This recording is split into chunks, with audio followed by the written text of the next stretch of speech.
안녕하세요. 법무법인 수패 송윤 변호사 가맹거래사입니다. 오늘은 본사가 직영점으로 운영하던 매장을 권리금을 받고 매각을 했었는데 인수한 점주분이 예상보다 매출이 또는 순수익이 좀 저조하니까 이 가맹본사 대표를 상대로 해서 사기죄로 형사고소를 했지만 저희가 본사 대표님을 대리해서 무혐의를 받았던 사건을 좀 소개해드리고자 합니다. 피고소인은 땡땡 브랜드를 운영하는 가맹본사의 대표이사고 고소인들은 본사 직영점을 인수한 가맹점주들입니다. 고소인의 주장은 이래요.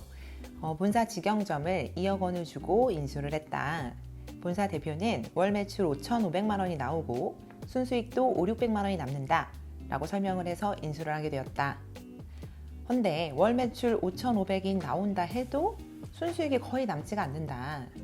또 임대차 매장에 불법 테라스가 설치가 되어 있었기 때문에 이 부분도 속이고 계약을 했기 때문에 사기다 라고 생각을 해서 고소를 했다 라고 주장을 했습니다. 사실 이 사건 매장을 고소인들이 인수하게 된 경위는 조금 특별했습니다. 사실 이 회사 대표와 다른 매장에 대해서 이미 동업을 한 경험이 있었고요. 그 동업을 종료하고 해지하면서 이 매장을 다시 인수를 하게 됐던 것인데요. 물론 권리금 계약서상의 권리 금액은 2억으로 기재가 되어 있었지만 실제 1억은 별도로 이 지급을 한 것이 아니라 기존 동업 매장에 투자한 금액을 인정을 해주는 부분이었고요. 또 나머지 5천만 원은 이제 실제 현금을 지급을 했고 또 나머지 5천만 원은 공정증서, 이 차용증처럼 공정증서를 작성을 해서 실제 지급이 된 건 아니었습니다.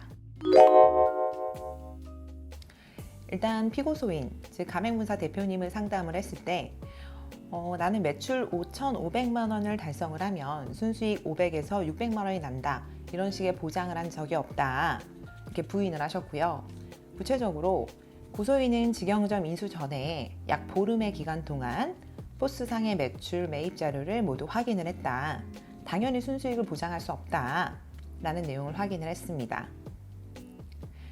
수사 기간에 같은 매출이라도 순수익의 차이가 발생할 수 있다는 것을 납득시키기 위해서 이 순수익 계산표를 비교를 해서 급여라든가 식자재 로스라든가 여러 부분의 차이가 날 수 있다는 점, 이는 고소인이 직접 운영을 하지 않고 과도히 직원을 채용해서 생긴 결과라고 보여지는 점 등을 주장하고 입증을 해서 기망한 사실이 없다라는 점을 입증을 했습니다.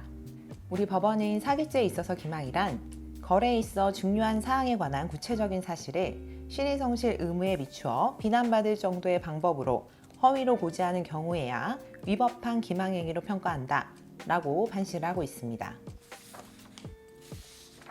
이 기준에 비춰서 보면 고소인들은 직영점 인수하기 전에 피의자와 함께 매장 내 포스 자료를 바탕으로 매입 자료, 매출 자료를 확인해 본 사실이 있고요.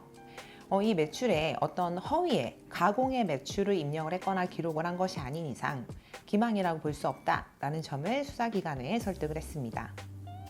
또 매출이란 운영자의 운영의 능력, 주변 상권의 변화, 계절적인 요인, 광고, 또 고정 비용의 지출 이런 부분들에 따라 다양하게 변화가 될 수가 있기 때문에 일률적인 비교는 당연히 힘들지만 우리가 봤을 때 이 매장의 순수익 감소의 가장 큰 이유는 과다한 인건비 책정이다 라는 점을 지적을 해줬습니다.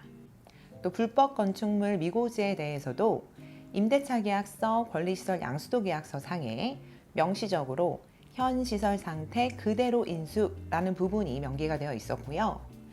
이 테라스, 이 차양막의 존재가 계약 체결 여부에 영향을 준 사실이 아니다. 그만큼 중요한 사실이 아니었다. 라는 부분을 주장을 하면서 이 부분은 고소인이 이 권리금 계약의 취소 사유를 만들기 위한 변명이다. 라는 부분을 주장을 했는데요. 실제 피고소인 이 가맹본사 대표분이 이 테라스의 불법 여부에 대해 본인도 알지 못했던 것도 있지만 고소인들로부터 이게 불법이다 라는 사실을 전해 듣고 임대인과 얘기를 해서 철거를 해주겠다 라고 했음에도 고소인들이 강력하게 거절을 해서 결과적으로는 임대인한테 이 이행방제금이 부과가 됐던 사안이었거든요. 정상적으로 정말 이 불법을 시정하고자 했다면 이 철거를 이렇게 방해할 이유는 없었던 거죠.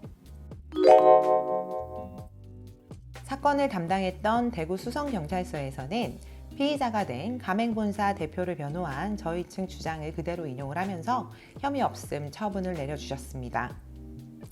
동업계약 해지 후 직영점 권리금 계약이 이제 취소가 될 경우에는 지급받았던 혹은 계약상에 이 금액을 반환해야 되는 문제가 있는 것이 아닌가 노심초사했던 의뢰인분은 안도를 하셨고요. 감사를 표시해 주셨습니다.